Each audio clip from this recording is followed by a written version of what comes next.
Hi, I'm Jim Parks, the legendary, visiting with Jennifer Laurence today at her home in a rural area near Osceola.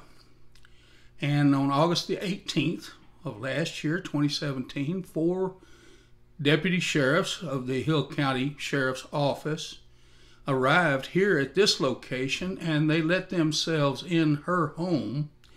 Over her left shoulder, you can see the door they came through.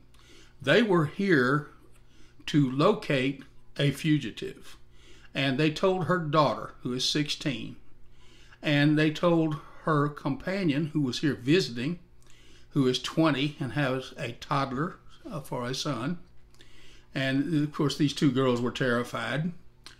They told them that they were harboring a fugitive. Now, how did they get through that door, Jennifer? They popped the lock and opened the door. Just come on in. Yes. Now, didn't your daughter ask them repeatedly, did they not have a warrant of search or a warrant of arrest? Yes, sir. Did they ever show her one? No, sir. They said they didn't need one. Give any particular reason why? They didn't have to have one. They could do what they wanted. Okay. And the repercussions of that, has anyone been charged with harboring a fugitive or any violation of the law? No, sir. Didn't you ask for some paperwork from them about the incident itself, a date, the time, the place of all of that, the names of the officers involved? What was the outcome? I haven't received an outcome. Okay, they give you any particular reason why? I haven't been able to talk to anyone to get a reason why. After filing my complaint with Internal Affairs, I was informed they would get back in touch with me after they did their investigation, and I have yet to hear from anybody after numerous phone calls to the county sheriff's office. Now then, your daughter made a video record of everything that took place.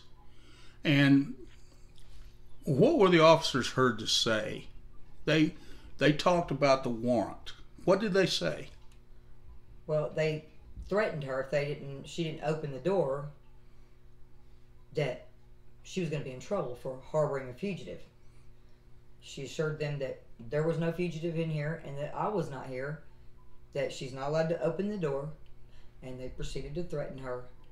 And at that time, they got quiet, and 2 came to the back door, let themselves in, went to the front door, opened it for the other 2 cops, and that's where it proceeded from there. Okay, over your right shoulder, I'm looking at your open bedroom door. Yes, sir. That door was locked at that time. Right. Somehow or the other, they got access to your bedroom door, which you had locked for, there doesn't have to be a reason. You just locked your door. I have a teenage daughter here. Okay, you have a teenage daughter. And they went in there, and what purpose was that? To make sure that there was nobody in there. Okay. Did they tell you who they were looking for? Yes. What's that name? Jimmy Garrett.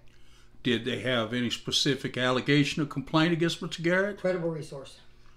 A credible source told them to look for Jimmy. That Jimmy was here. And why? I mean, what would made him significant? I have no clue. Never told you. Other than the fact that I'm friends with the family. He's a childhood friend of my son's. So whoever the resource is, I don't know. Okay. Now then, are you aware that what took place here was actually a home invasion? Yes. And what type of remedy are you seeking for that? I mean, I don't believe that any person who takes an oath to protect and serve should violate anybody's rights, even especially knowing I'm not here and my daughter's here alone. Okay, and they took advantage of the situation, knowing her mental state, and they... About her mental state, can you elaborate in any way? She's a manic, depressive, and suicidal. I see. So, the officers disrespected your right to be secure in your person, your papers, and yourself. Yes. And so they invaded that, where they are obligated under the Fourth Amendment to generate an affidavit of probable cause, present it to a magistrate, and explain the person they are searching for or the objects that they are looking for and their location, which would be a place in Hill County, Texas, and the address, and that it is a dwelling place or a place of business, and its curtilage and all of the various things that they have to do to cover the four corners of the warrant. But they didn't even try to cover one corner of the warrant, did they? Nope. Okay, if the magistrate sees fit, then he'll sign that, and then they get him to sign the warrant. But like they said, they didn't need one. Right. Okay. What this brings up then is your social contract with the government of the state of Texas or with the United States of America. And when you left here to go down the road to visit somebody, it was 9 p.m. when they showed up, and they let themselves in the front gate the same way they did the door. Pretty much. Well, they went around it. Okay. They hadn't ought to have done that. There's a gate there for a reason. Right. Thank you. And it occurs to me that you were trusting professional, commissioned, licensed, certified peace officers of the state of Texas to treat your daughter and treat your property in accordance with the constitutional rights that accrue to you as a human being. They were given to you by God. They weren't given to you by the government. But right. At any rate, the government stands ready to defend those rights. Is that not correct? Yes, sir. What level of participation or of consideration have you been able to receive from your sheriff's office? None. About the county judge? None. District attorney? None. County attorney? None. County commissioner's court? None. Is it not true that a copy of this 45-minute video was presented to the county commissioner for this precinct? That's what I was told. His name? Andy Montgomery. Andy Montgomery took custody of a copy of that and assured you that he would make the other commissioners aware. To make someone aware, because they weren't doing anything about it. What is his background? Is he not an ex-police officer? Yes. And was he a police officer in Hill County? In Hill County, but in what particular town? Hill County, like Whitney, Hillsborough. He was a county deputy.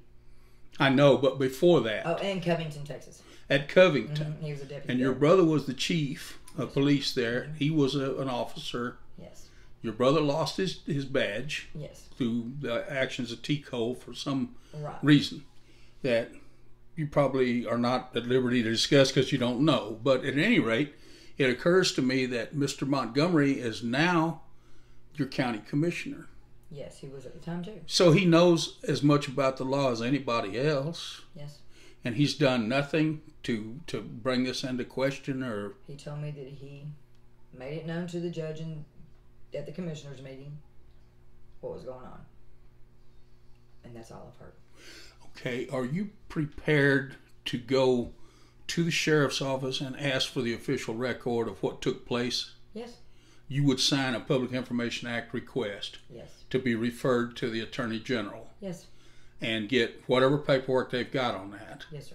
Would you go to the Justice Court to inquire and see if they ever received an affidavit or an officer's narrative in support of probable cause? Yes, I would be. You will? I would okay. Do that, yes. That sounds good to me.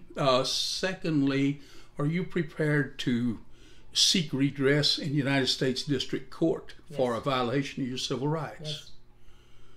Is there anything else you'd like to add? This is disturbing. I think that all 4 of the cops that were here are all guilty and need to be held accountable. Whether one's the ringleader, there was also 3 other ones that could have... Well, now, when you say ringleader, what is his name? His name's Matthew Quinn. Matthew Quinn. So, is he still a sheriff's officer? I'm under the impression that he was fired recently for making statements of rude comments on the police scanner. And so they... And he was talking about someone's mental capacity? I'm under the impression that someone had a mental illness and he was calling her a crackhead or a dope fiend. And the daughter heard it, recorded it, and turned it in. All right. Didn't he make some type of an obscene gesture with his hips and his arms? He did in the house with my daughter. Yes. And what was that about? It was about her being sexually molested. And so he knew about. He ridiculed her, belittled her because that happened. Why are you in my house? You know you can't do this. Why would you do this to me? I'm supposed to trust y'all. All you have to do is call my mom. And he said, yes, Emma, we know you've been raped. And he air humped her. Oh, I see. So Officer McGruff was heard from on that score too. Yes. Okay. Well, I want to thank you for your tolerance and patience. Putting up with a little old man. It's a little difficult for me to get all this. But now that I've got it, do I have it right? Yes. Okay. That's today, dear reader. Tomorrow, the next time that you see a notation about this, we're going to give you the documentation that backs all this up. That includes a timeline, and it includes communication with the Offices of Internal Affairs, Hill County Sheriff's Office, and meanwhile, we're going to go to town and try to get the documentation that we've mentioned. And so, for Legendary News Services, Texas Biker Radio, All for One, Sons of Liberty Riders Motorcycle Club, and the whole round world, I'm Legendary Jim, and I'm here to assure you that the floggings will continue until morale improves.